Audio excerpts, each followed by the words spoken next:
Hey guys, welcome back. It is your favorite Gimp Limp, and I'm here with one to give you a little bit of advice for what to look for during this holiday season. A lot of times during the Christmas season, the Black Friday, the Cyber Mondays, all this other junk, a lot of things go on sale. Steam does sales, all the other companies do sales. So it's a good time to pick up some games because you can get them at a good cost.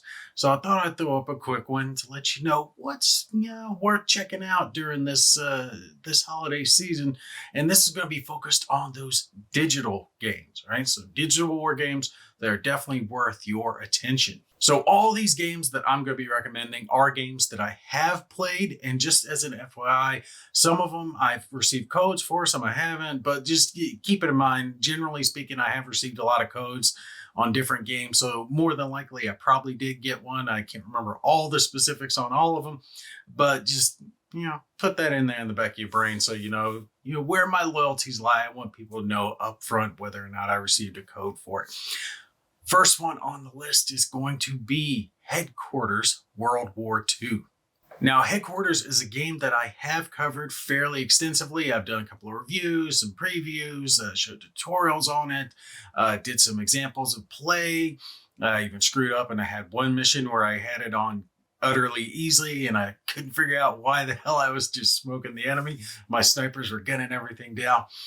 But in this game, obviously, it is set in World War II. There are some expansions. There's one that's already released on Market Garden. There is a one coming up on Ardennes here soon, hopefully. But in this game, it is not a hex encounter, but a square encounter. So a square battlefield where you will have different objectives that you're going to try to accomplish with your troops.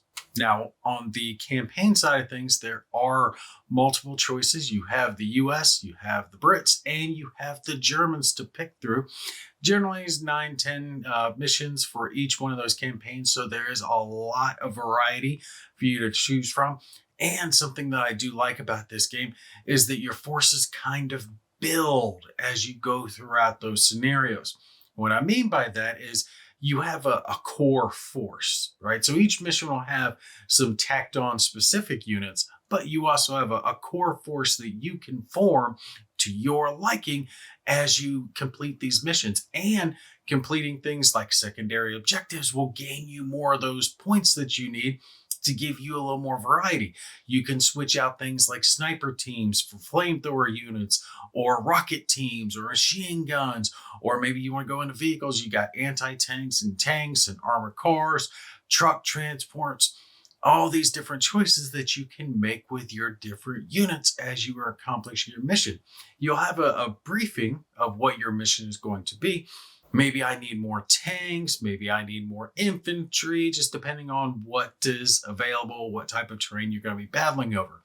You also will gain points that you can use to apply towards certain skills, whether it's infantry or armor or artillery, that you can put these points towards to kind of give you a passive boost towards some of those things. Make your units harder to spot, or make enemies easier to spot, or maybe your tanks a little more defensive. Now, something else that I really liked about this game is it's got fairly good graphics. There's a nice layout to the battlefield. Everything looks good and it is destructible. So if you put infantry into a building for that extra defensive bonus, you have to take care that your enemy doesn't just lob a bunch of shells into it and bring the building down on top of your infantry, so that it has that moldability.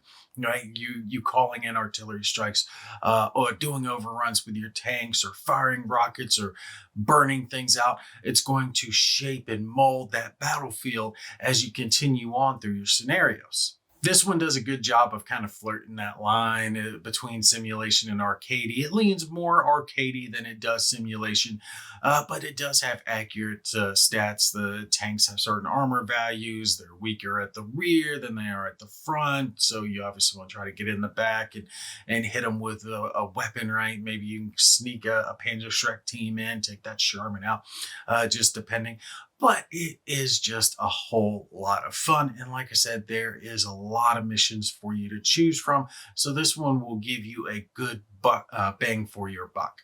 So the next one I've got on the list is actually one I've had a little bit less time with, and I haven't put up my full review on it yet, but I do have that one in the works.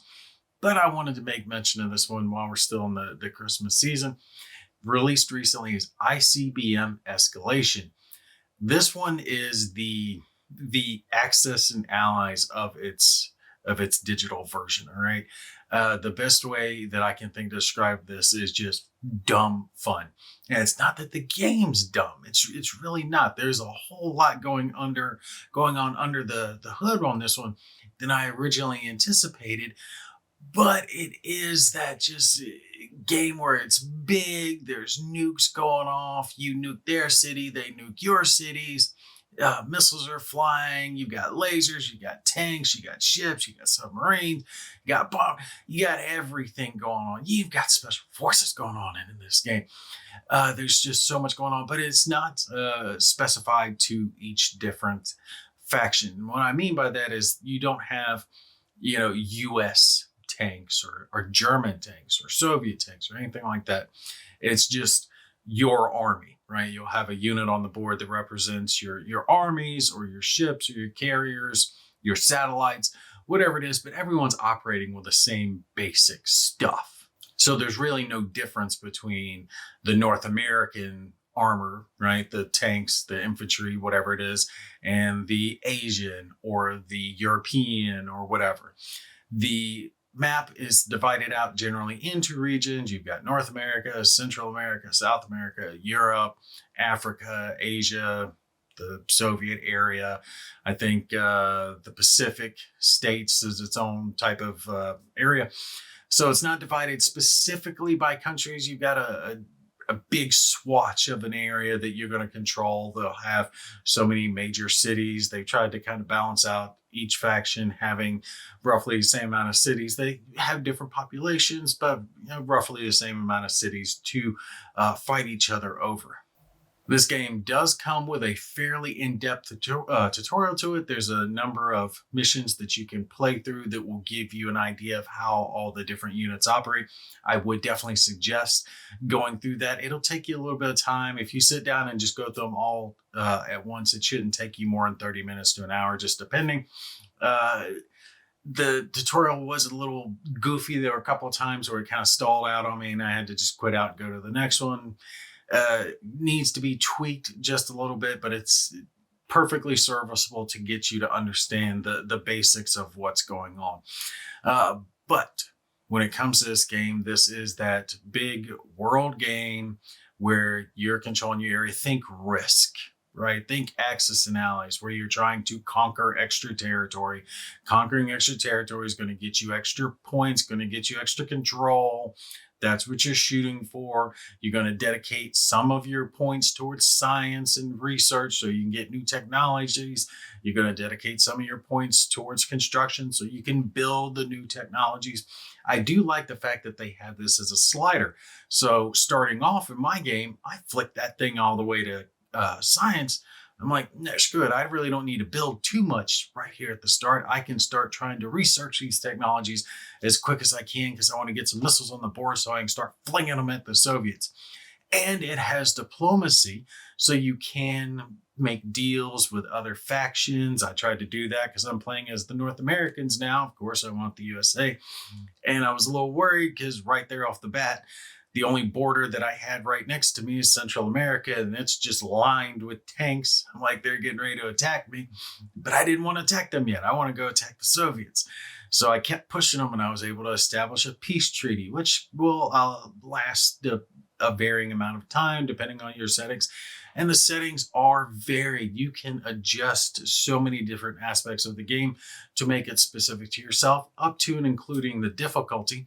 And this, when it changes the difficulty, it doesn't change as much the actions or the choices of the AI as it does its rate of income. So its level of science and construction will be slower if you set it on easy, or up to your level if you're on normal or hard, it might be a little bit faster. Plus, you have the ability to play this with multiplayer. I don't play on multiplayer. I play the single player, but I do have a lot of fun with the single player. If you like multiplayer, it's there for you. There are multiple choices when it comes to what type of game you want to do. If you want to do a blitz where you do just an hour match where you're just slinging nukes at each other right off the bat, you can do that. Or if you want to do a long game where it's going to be 4, 5, 6, or even more hours, where you start at the bottom, you're starting in like 1960s era technology, and you're working your way all the way up to the space age. It's going to take you hours to research all the different technologies. The other factions are going to be researching their technologies. You're going to have to build your forces up. It's a really long-lasting game where you feel like you're just dug into it. But don't go into this game expecting something intricate or simulation-like. It's not. This is dumb fun where you want to sling some nukes at Moscow, and Moscow's going to sling some nukes back in your direction. That's what you're looking for. ICBM Escalation is excellent. It's definitely worth trying out.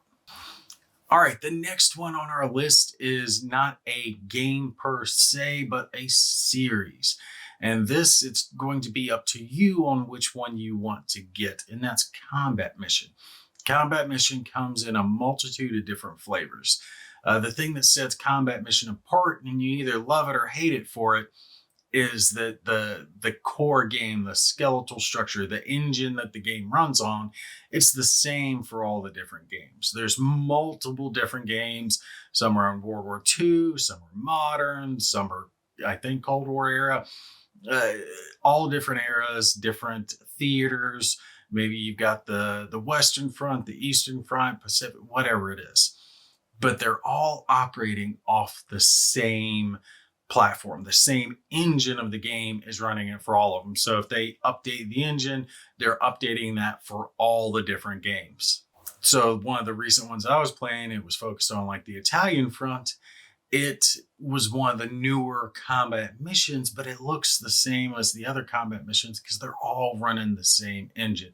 So you're not getting into this game for the graphics, right? For the most up-to-date technology. The game is starting to show its age just a little bit, but it's still good gameplay. This is one that's going to sling more in that simulation direction than it is going to be in that arcade direction. And what I mean by that is that you do have to control your forces accurately. If you make bad choices, if you try to run units up against something that they're not good against, they're just going to get slaughtered. You have to get your infantry in cover. You have to make sure that you're using your tanks to support your units as they're moving forward. If you're attacking an entrenched position, you got to do it properly. There's multiple different choices for all the different actions that the units can take. Something like movement, for example, it's not just moving from here to there. Maybe they're going to move slow. Maybe they're going to anticipate contact. Maybe you want them to move fast. Depending on what you're doing, though, that's going to affect your units. If you have your infantry sprint across the entire map, well, they might get there a little quicker, but they're going to be dog dead tired by the time they get there, and they'll get waffle stomped by whatever the hell they're trying to hit. You have to make good choices with your units. You don't want to fatigue them out.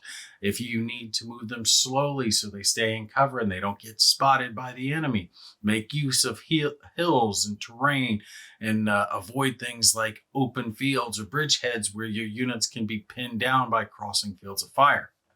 Just to give you an idea of some of them, I pulled up the bundle here. There's Combat Mission Shock Force 2. That's a modern one. Black Sea, that's a modern one. Combat Mission Cold War, obviously it's set in the Cold War. Combat Mission Battle of Normandy, Combat Mission Red Thunder, Combat Mission Fortress Italy, Combat Mission Final Blitzkrieg. There are just a huge number of different games that you can get. The bundle is worth getting on sale if you want to have a whole bunch of the games all at once. You can save upwards of 60, 70% if you're getting them all at once. But it will cost you, but the amount of gameplay you're getting is phenomenal. If you don't want to go that direction, maybe you want to pick one that you like, a certain era, and get that one and its expansions, because most of these do have expansions that add extra scenarios, maps, and units to that specific game.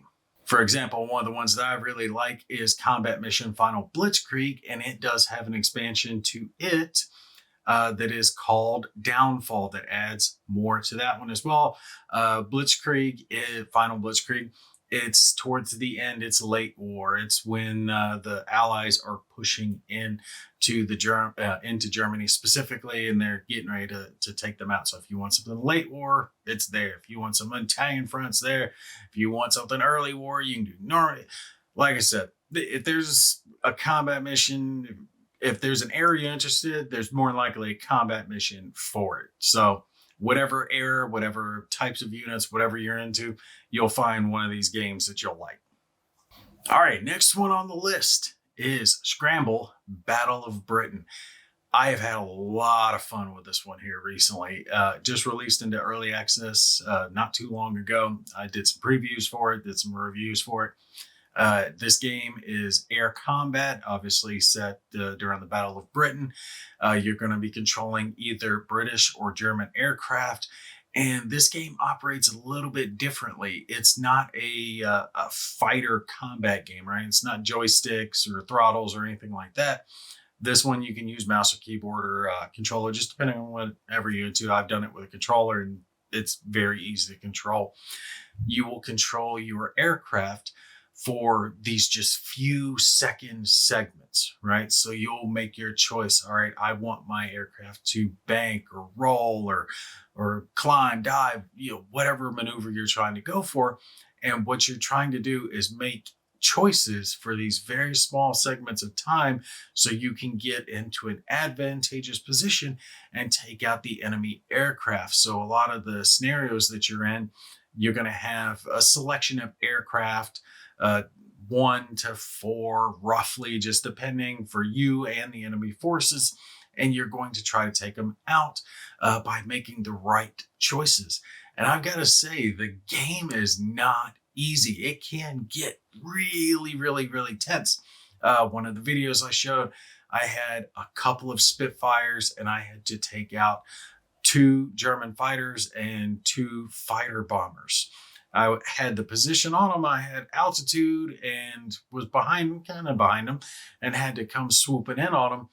They were able to, well, they didn't take out one of my fighters. I accidentally rammed one of theirs, but there at the end, I had 1 fighter left against 1 fighter of theirs, and I made something like 50 choices before I was finally able to get him in my sights and take him down. And when you get done with it, you can watch the replay, and it's shocking to see you'll sit there, right, for like an hour, 30 minutes, whatever. I got to get on him. And you're making these tense choices, trying to get on his tail and try to keep him off of yours. And you feel like you've just sweated out this intense dogfight. But when you watch the replay, you see that the total amount of time of the dogfight was just a couple minutes, 2-3 minutes at best. But like I said, you're only controlling it for just those few seconds. You make your choice, a little bit of a turn. You can't make a loop in one choice. If you want to make a loop, for example, you've got to sit there and keep telling it to pull up. And if you push things too hard, you can shear your airframe, or you can cause your pilot to black out and suddenly you lose control and you have to wait until he regains consciousness. So when you're actually playing it, it does feel like there's so much time and so many things happening and all these things that you're paying attention to. But watch the replay when you get done with the mission and you're like, oh my God, I can't believe that was only 2 minutes. On top of that, they've got a campaign that's coming. It wasn't out of time of filming this. It is coming soon. Like I said, it's early access, but it does have a kind of, what's the best way to put it? Like a mini campaign. You control a squadron, right? So you'll have a squadron of pilots and you're going to control them for a segment of days. I forget exactly what it is. I think it's like 30 days. And basically you're responding to German attacks into the homeland. And you can have anywhere between 1 and 4 missions in a single day. And you have to manage your squadron pilots effectively to be able to last the entirety of the amount of days. So your pilots can't keep going on mission after mission after mission. They'll stress out, get tired and fail, right? They need sleep. So after you start out for a little bit, you're going to have some pilots who are in downtime. Some pilots might be injured, and you're going to have at least one section of pilots that you can send out. So if you can't send out a reaction to an enemy attack, you're going to end up losing. So you've got to maintain that. You might not be able to send out the full amount of aircraft. Usually you have two teams, A and B. They can each have 3 pilots assigned to them, but maybe you might not be able to put the 3 pilots with it. Maybe Bill needs a little bit of sleep, so you got to put him down and you got to send out 2 pilots and hope they do their best to survive the mission. Also, with that, the pilots do have perks and penalties.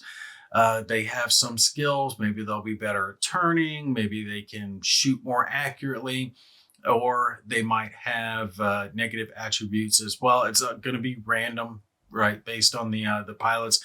Each time you start it, you'll get a random selection of pilots with random attributes. For example, one of my pilots was really good at, I think it was accuracy, but he was not as good as turning. So the controls for his aircraft were cut down a little bit. He couldn't make as extreme a turn or a climb when he was maneuvering. So I had to keep that in mind. Whatever he goes against, there's a good chance it's going to be able to outmaneuver him. So yeah, definitely, if you like dogfights, definitely check out Scramble Battle of Britain. I have had a lot of fun with this game, and it is absolutely worth checking out. And like I said, there's a fair amount of gameplay already there in this early access phase, and there's only more coming. All right, before I do my last one, I want to do just a handful of honorable mentions here. Just, hey, these are good. It's not that they didn't make the list. It's check them all out. The Strategic Command series. I played all the World War II ones, I believe. But the World War II, World at War, World War II, the Western Theater. I know they got a Pacific one now. They've got World War I. I think they even got a future one. Pick a theater you like. It's a hex encounter war game. It's massive. You can do research. You can produce units. Anything that you would expect in a hex encounter type war game, it's there. I recommend the ones that I have tried, which is the World War II versions, Western Theater, World at War. Both of them, all 3 of them are good. Like I said, I think they're specific now too, but any of those are definitely worth playing if you want that hex encounter, grand campaign, strategic gameplay. Definitely one worth checking out. Also, talking about hex encounter, Gary Grigsby's games. War in the East, War in the West. War in the East 2 is the newest version one. It's huge gameplay, but it is ungodly deep. It is a big learning curve. But if you want the creme de la creme, you want the high end hex encounter wargaming digitally, that's the one we're checking out. That's the top dog. All right. You're going to have to get it on sale though. It does run high. I think it's like 80 when it's just on its normal price, especially now when you can pick it up on sale for anywhere between like 40 or 50% off, I believe, now on Steam. It's definitely a good time to jump on it if you're into one of those type games. But like I said, steep learning curve on these games, and they can get massive. We're talking about hundreds of turns, untold number of hours you could sink into just this one game. But if you want the top simulation hex encounter game, that's the one to get. Also, if you want a little sci-fi, you want a little fantasy, just as an honorable mention, Gradius, Relics of War, and Battle Sector, both Warhammer games, Warhammer 40,000 games. One's kind of Civilization-esque in the way that it plays. The other one is more hex encounter style, units, ranges, stats, all that good stuff. The only problem with those games, the games are good. They are good, but they are done the way that Games Workshop always does their games, which I really hate, is they'll have 2, maybe 3 factions in the core game, and then you have to buy all the other factions. And you guys know there's what, 9, 10, whatever factions out there, and they make them all as DLCs. So you might be able to get the game at a good price. Like, oh yeah, it's $10, it's a great sale, but then it's $5, $7, $8, whatever, for all the other factions. And that's the drawback to these games, is you have to buy the entire game piecemeal. I wish they wouldn't do that. But if you can get those games as like a bundle with all the expansions included in it, definitely worth getting. If you like Civilization-esque style games and you want something set in fantasy universe, definitely worth getting Gradius, Relics of War, and Battle Sector, Warhammer 40,000 Battle Sector. Really good tactical gameplay, and Necrons kick ass, as they always should. One last little honorable mention before I get to our last game is Second Front by Microprose. Definitely worth getting. Hex Encounter style game. Had a lot of fun with it. It's got this nifty old school graphical look to it, but it means it's not too intensive on your system. So if you got something older, you should be able to run it. Really good gameplay. It can be difficult. You got to make good choices to succeed in the game. Some of the stuff you're like, how does this work out? Sometimes you're like, the enemy didn't beat me in close combat, but gameplay is good. Lots of units, lots of replayability in it. Second Front. All right, the last one on the list shouldn't surprise anyone. It is, of course, Sea Power Naval Combat in the Missile Age. This one released recently. Sadly, it's not on sale, but I'm not really surprised because it is a recent release, a fairly recent release, and it is doing quite well on the reviews and sales. Also by Microprose, and this one is just excellent. If you are into anything naval combat, you have got to try this one out. Graphically, it is actually fairly good. A lot better than I was originally anticipating. The units, the sea, aircraft, all that looks good. The land, it's relatively generic, right? So if you're sailing near a coast or have to hit some coastal targets, that's going to look kind of basic. But the ships themselves, they do look good, right? When it comes to the graphics. The sound is really good. The missiles firing, sea whiz going off, aircraft being shot out of the sky, missiles coming in, impacting the carrier, all that cool stuff's going on. And the amount of gameplay involved in this one is just tremendous. You can do submarine battles like you would have in Cold Waters.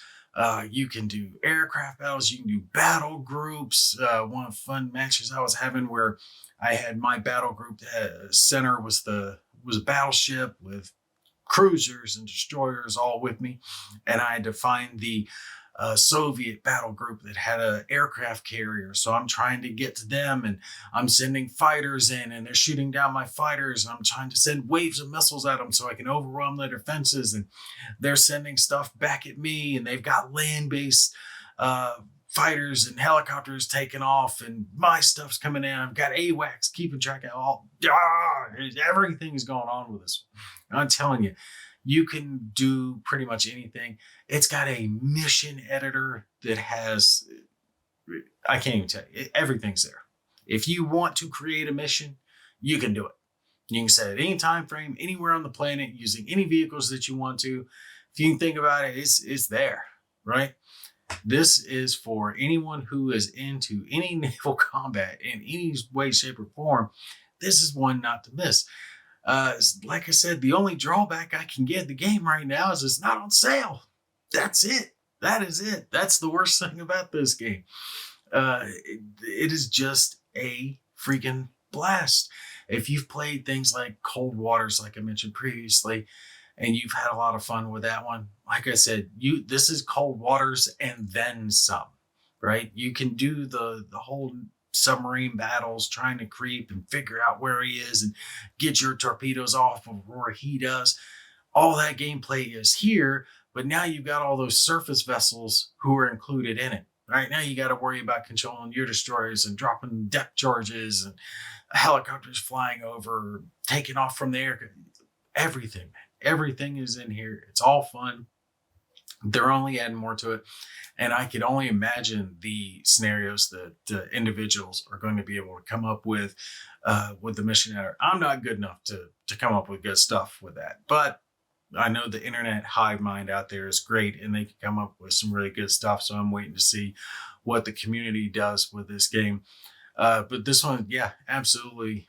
If you're in a naval combat, you are doing yourself a disservice by not trying this game out. It is excellent.